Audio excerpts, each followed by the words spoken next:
ได้พี่น้องนะคะจ้า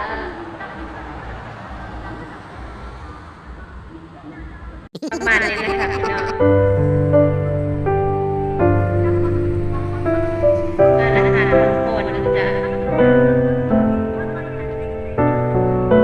ไปดีค่ะลูกจ้าวันนี้จะพาไปเที่ยวตรงมางานสินค้านะคะสินค้าร้านขนมของโปรดนะจ๊ะร้านเกิดร้าน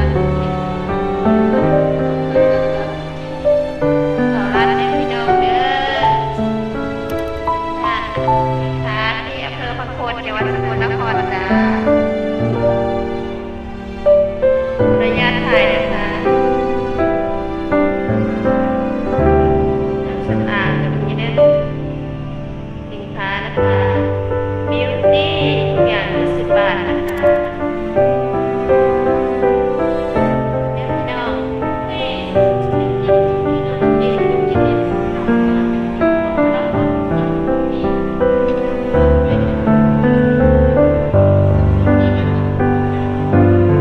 ชิ้นจ้าชิ้นกับไก่บาทอาหารเยอะแยะมากมายนะคะทุกอย่างสินค้าเพิ่มขึ้นในจังหวัดสกลนครนะคะไก่เด้อพี่น้องไก่ไก่ไก่ไก่ไก่เกาหลีจ้ะไก่ทอดเกาหลี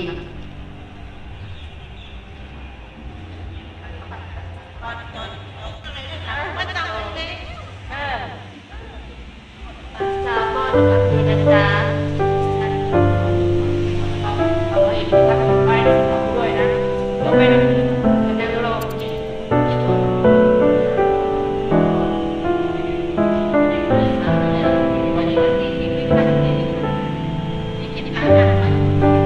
สองเครื่องตรงนี้นะจ๊ะแล้วก็คล้ายๆงานเดียวกันนะคะมีครบจบในช่วงเดียวนะคะจบเร็ว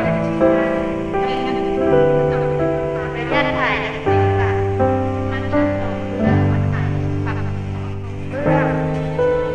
ทุกสีนะคะ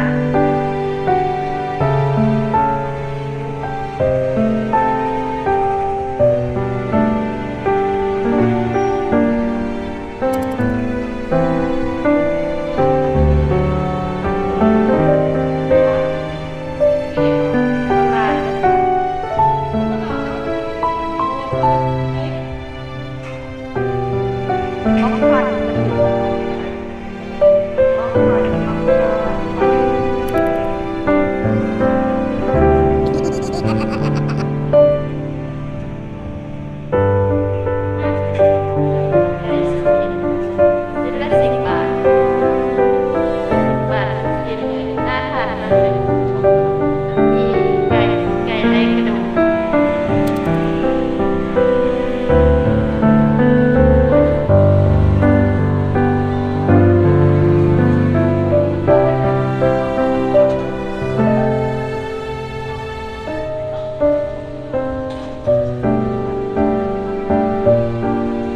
เยอะมาก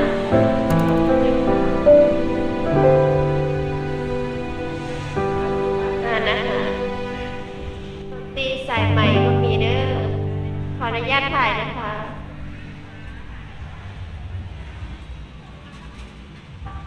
โรตีสายไหมชุดละ10ต้นชุดละ40นะคะทำญี่ปุ่น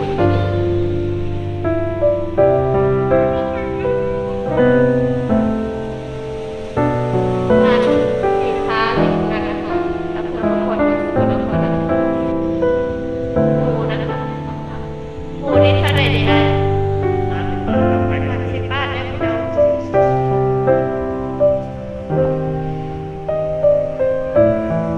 ใส่ปูกุ้ง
ทุกยี่ห้อ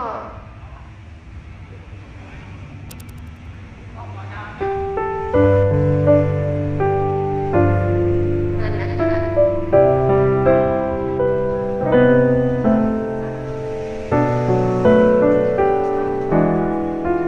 เปี๊ยะทอดเล็บพี่น้องคนเปี๊ยะชิวน่ารักมาก